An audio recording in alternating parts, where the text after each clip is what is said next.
Is it possible to separate the thrill of exploring the unknown from the moral implications of supporting a regime condemned for its human rights abuses? This question is not just a fleeting thought but a profound ethical quandary that many potential travelers grapple with. This question lies at the heart of the debate surrounding tourism in North Korea. The Democratic People's Republic of Korea, often abbreviated as DPRK, is a nation that has intrigued and mystified the world for decades.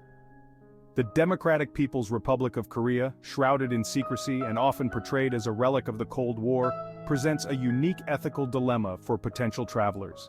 The country's isolation has preserved a way of life that seems almost anachronistic in the 21st century.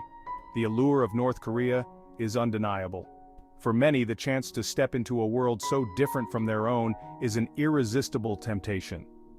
The country's landscapes, architecture, and cultural practices offer a glimpse into a society that has remained largely unchanged for decades.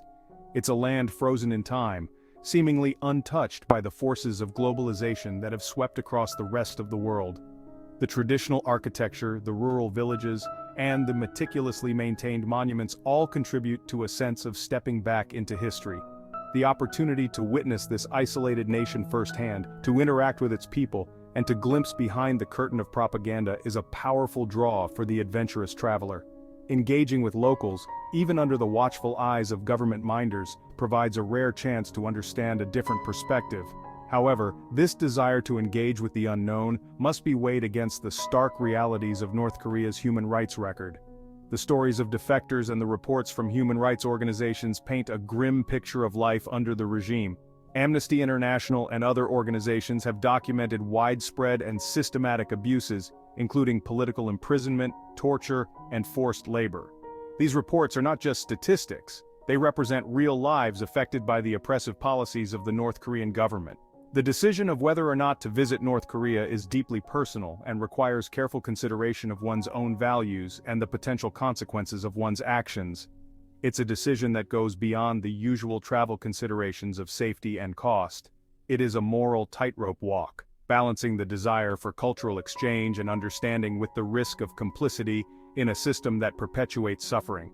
Each traveler must weigh their own curiosity and desire for adventure against the ethical implications of their visit. The allure of North Korea is strong, but so too is the call to stand against injustice. North Korea, often dubbed the Hermit Kingdom, has long captivated the global imagination with its air of mystery and isolation. This small, secretive nation, shrouded in secrecy and intrigue, has managed to maintain an aura of enigma that few other countries can match. This secluded nation, ruled by the Kim Dynasty for over 7 decades, remains an enigma, its true nature hidden behind layers of propaganda and tightly controlled narratives.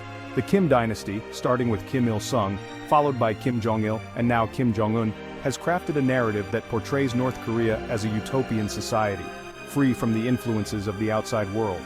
The allure of the unknown, the desire to witness a place seemingly untouched by the passage of time, is a powerful motivator for many travelers. They are drawn to the idea of stepping into a world that appears to have been preserved in a time capsule, offering a rare glimpse into a society that operates under a different set of rules and norms. North Korea's isolation has bred a sense of otherworldliness, a perception of a society frozen in a bygone era. The streets, the architecture, and even the daily life of its citizens seem to echo a time long past, creating a surreal experience for those who visit. This perception, while often romanticized, fuels the desire to see North Korea before it changes, to catch a glimpse of a disappearing world. Visitors are eager to experience the traditional performances, the historic buildings, and the unique way of life that may soon be altered by the inevitable march of time and progress. Beyond the allure of the forbidden, there exists a genuine curiosity to engage with the North Korean people. Observing the daily lives of children playing, workers toiling in the fields, and bustling market scenes offers a humanizing perspective that transcends the often one-dimensional portrayal of the country in the media. Despite the barriers of language, culture, and ideology, there is a shared humanity that transcends political divides. Moments of cultural exchange, shared meals, and simple smiles reveal the common threads that bind us all, regardless of the political landscape. Travelers often embark on tours with the hope of fostering people-to-people connections, believing that such interactions can chip away at the walls of isolation and promote understanding. These guided tours, while carefully orchestrated, provide opportunities for meaningful exchanges that can leave lasting impressions on both visitors and locals. The decision to visit North Korea is rarely taken lightly. It involves meticulous planning, securing the necessary visas, and preparing for the stringent security protocols that govern every aspect of the journey. It is a journey fraught with ethical considerations, logistical challenges, and the constant awareness of operating within the confines of a tightly controlled environment. The presence of military personnel, the adherence to strict tourism protocols, and the guidance of government-approved tour guides are constant reminders of the unique nature of this travel experience. Yet for some, the desire to experience this enigmatic nation firsthand outweighs the complexities and risks involved. They seek to understand the reality behind the facade, to witness the beauty of the landscapes, to reflect on the monuments, and to document their experiences in a way that captures the essence of this mysterious land.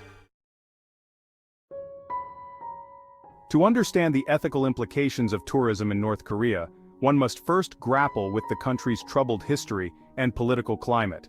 The Democratic People's Republic of Korea, founded in 1948 after the division of the Korean Peninsula, has been ruled by the Kim Dynasty since its inception. Kim Il-sung, the nation's founder, established a totalitarian state with a cult of personality centered around himself and his family. This system of governance, known as Juche, emphasizes self-reliance and absolute loyalty to the supreme leader. North Korea's human rights record has been widely condemned by international organizations and governments. The UN Commission of Inquiry on Human Rights in North Korea has documented systematic and widespread violations, including arbitrary detention, torture, public executions, and severe restrictions on freedom of expression, religion, and movement. The country's isolation is further compounded by its economic struggles. Decades of mismanagement, coupled with international sanctions imposed in response to its nuclear weapons program, have left the North Korean economy in a dire state. While the official narrative presented to tourists is one of progress and prosperity, the reality on the ground tells a different story. Food shortages, limited access to healthcare, and widespread poverty are harsh realities for many North Koreans. Tourism in North Korea is a tightly controlled affair, meticulously orchestrated by the government to present a carefully curated image of the country. Every aspect of a tourist's experience is designed to reinforce the narrative that the regime wants to project to the outside world. Travelers are granted visas only through approved tour operators and are subject to strict itineraries and constant surveillance throughout their journey. These itineraries are designed to ensure that tourists see only what the government wants them to see and nothing more.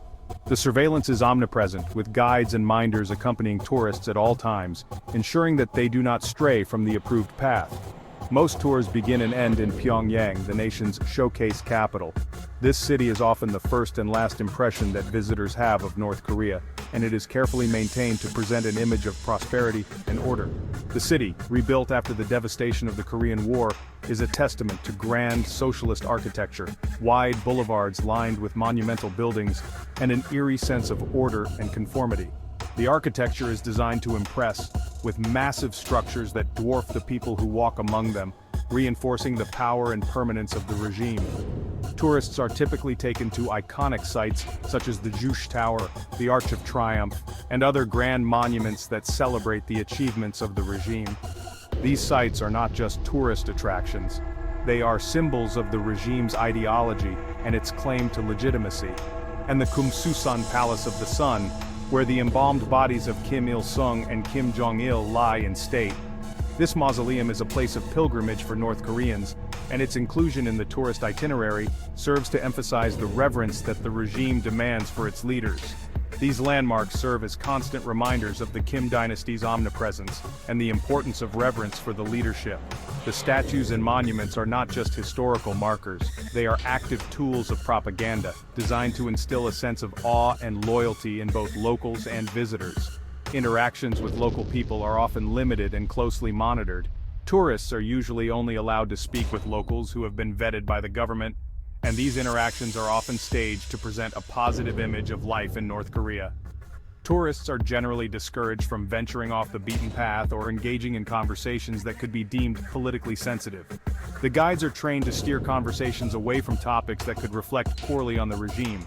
and tourists who attempt to ask difficult questions are often met with evasive or scripted answers. The guides, often fluent in foreign languages and well-versed in North Korean propaganda, provide carefully scripted narratives that emphasize the country's achievements and downplay its challenges.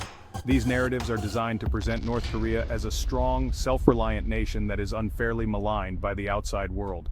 While photography is permitted in designated areas, there are strict rules about what can and cannot be captured.